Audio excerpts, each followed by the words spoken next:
জুলাই যে গণ আন্দোলন হয়েছে এবং সেই গণ আন্দোলনে কারা সামিল ছিল আর কারা থাকেনি, সেটা তো অনেক ক্ষেত্রেই প্রমাণ দেওয়ার অনেকে চেষ্টা করছে, আবার অনেকে দিতে সক্ষম হয়েছে। অনেকে তাদের ক্রেডিট বলেও সর্ব, এবং অনেকে আবার সেই বিষয়টাকে বলে যে গণ আন্দোলনটা আসলে 24-এ যে গণ অভ্যুত্থান হয়েছে সেটা কোনো আন্দোলনের মধ্যেই পড়ে না। একটি রাজনৈতিক দলেই বলছে এ কথা, আবার একটি রাজনৈতিক দলেই ভোট নিয়ে খুব তোড়জোড় শুরু করেছে। একটি সংগঠনেই, একটি সংগঠনের নেতাকর্মীরা তারা কখনো এ পাশের কথা বলে, কখনো আবার ওই পাশের কথা বলে, কখনো গণতন্ত্রের পক্ষের শক্তির হয়ে কথা বলে, আবার কখনো গণতন্ত্রের বিরুদ্ধে অবস্থান করে। জনগণের অধিকার তারাই আবার ক্ষুণ্ণ করে, তারা আবার জনগণের অধিকারের বাণী শোনায়। এটা রাজনৈতিক যারা আছে, রাজনীতিবিদ যারা আছে, তাদের চরিত্র, তাদের দুমুখী টাইপের চরিত্র এবং ত্রিমুখী টাইপের কথা। এদিকে একটা কথা বলে, এদিকে একটা কথা, ওরা সরাসরি নাক বরাবর একটা কথা বলে। এটা তাদের রাজনৈতিক একটি বলতে পারি যে জিও পলিটিক্স থিম। এটা কিন্তু জনগণের ভোট, এই ভোট নিয়ে যে আকাঙ্ক্ষা, সেই আকাঙ্ক্ষা আমরা কখনোই সংস্কারের মধ্যে দেখছি না। সংস্কারে কখনো পক্ষ নিচ্ছে না বিএনপি। বিএনপি যারা রাজনীতিবিদ রয়েছে তারা ভোটটাকেই সবচেয়ে বেশি গুরুত্বপূর্ণ মনে করছে। 5ই আগস্টের পর থেকে যখন শেখ হাসিনা পতন হয়েছে, পতনের সাথে যে রাজনৈতিক একটি সংশ্লিষ্টতা রয়েছে তা আমরা অকপটে স্বীকার করি, এবং যারা আন্দোলনের নেতৃত্ব দিয়েছে, আন্দোলনে অংশগ্রহণ যারা করেছে, তারাও বলেছে যে শুধু বৈষম্যবিরোধী ছাত্র আন্দোলনের মাধ্যমে যে আন্দোলনটি জোরদার হয়েছে তা না। রাজনৈতিক এবং গণতান্ত্রিক ব্যক্তিত্ব যারা রয়েছে, যারা বিশ্লেষক ছিল, যারা শিক্ষক ছিল, চিকিৎসক ছিল, বিজ্ঞানী ছিল, সবার সমন্বয়ে এই আন্দোলনটি একদম গণঅভ্যুত্থানে পরিণত হয়েছে এবং শেখ হাসিনাকে ক্ষমতা ছাড়তে বাধ্য করেছে। এটা কোনো রাজনৈতিক দলের একক ক্রেডিট না, বা জনগণেরও এককভাবে কোনো ক্রেডিট নয়। পাশাপাশি বৈষম্যবিরোধী ছাত্র আন্দোলনে যারা নেতৃত্ব দিয়েছে তাদেরও কিন্তু একক ক্রেডিট নয়। আচ্ছা, জনগণের ভোট, এই ভোটটার বিষয়ে সবচেয়ে সচেতন থাকবে কারা? রাজনৈতিক দলগুলো। দীর্ঘ 15.5 বছর যখন ভোটারবিহীন সরকার ছিল, শেখ হাসিনা ভোট ছাড়াই সরকার গঠন করেছিল, বারবার ভোটের নামে যে ছলচাতুরি করেছিল, তখন রাজনৈতিক দলগুলো কিন্তু একদম কোণঠাসা হয়ে পড়েছিল।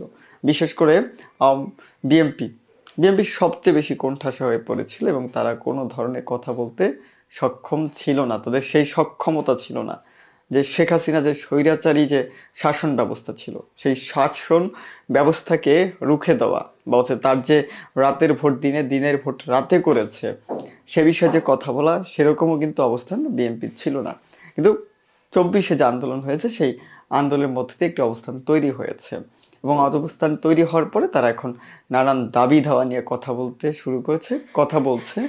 রাজনৈতিক পরিস্থিতি কি, পরবর্তী রাজনৈতিক পরিস্থিতি কোন দিকে যাবে, সে বিষয় নিয়েও তারা কথা বলছে। যাক, এটা ভালো।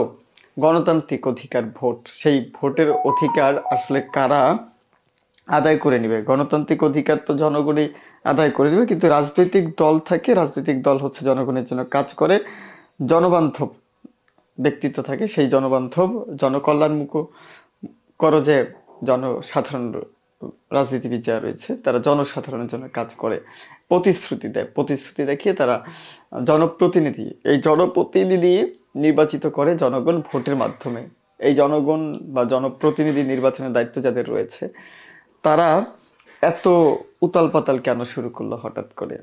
তারা ভোট, যে জনগণের যে ভোটার অধিকার, নির্বাচনের যে অধিকার, সেই নির্বাচনের অধিকার কারা ঠেকিয়ে দিতে চাচ্ছে? 24 আন্দোলনের কারা বিরোধিতা করেছিল, সেই বিরোধী শক্তি এখন কোথায় আছে তাও আমরা জানি।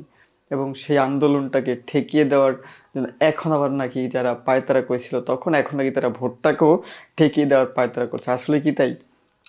খবর হয়েছে জনগণ নির্বাচন ঠেকাতে চাওয়া শক্তিকে ক্ষমা করবে না। আমির খসরু, মাহমুদ চৌধুরী, জনগণের নির্বাচন ঠেকাতে চাওয়ার শক্তিকে ক্ষমা করবে না। আচ্ছা, জনগণের নির্বাচন, জনগণের যে গণতান্ত্রিক অধিকার, সেই গণতান্ত্রিক অধিকার কারা ঠেকিয়ে দিচ্ছে, এবং তাদের যে জনগণ ক্ষমা করবে না, এই কথা কেন রাজনীতিবিদরা বলছে? তো খবরের বিএনপি স্থায়ী কমিটির সদস্য আমির খসরু মাহমুদ চৌধুরী বলেছেন, যা জনগণের ভোটার অধিকার ফিরিয়ে আনতে আন্দোলনে ছিল না, এখন তারাই বলছেন নির্বাচন না হলেই ভালো। তারা এক ধরনের সুবিধা নিচ্ছে, কিন্তু জনগণ তাদের এই সুযোগ বেশি দিন দিবে না। বাংলাদেশের মানুষ নির্বাচন ছাড়া কাউকে ক্ষমতায় গ্রহণের বৈধতা দিবে না। যারা নির্বাচন ঠেকাতে চায় তাদের প্রতি দেশের মানুষের বার্তা স্পষ্ট, তাদের ক্ষমা করবে না এবং ভবিষ্যতে বাংলাদেশের মাটিতে তাদের কোনো ইচ্ছাও পূরণ হবে না। যারা নির্বাচন ঠেকাতে চাওয়া শুধু ক্ষমা করবে না। বৃহস্পতিবার 1 মে বিকালে নগরীর কাজী দেউরি নাসিম ভবনস্থ বিএনপি কার্যালয়ের সামনে নুরুল আহমদ সড়কে মহান মে দিবস উপলক্ষে চট্টগ্রাম বিভাগীয় শ্রমিক দলের শ্রমিক সমাবেশে প্রধান অতিথি বক্তব্যে তিনি কথা বলেন।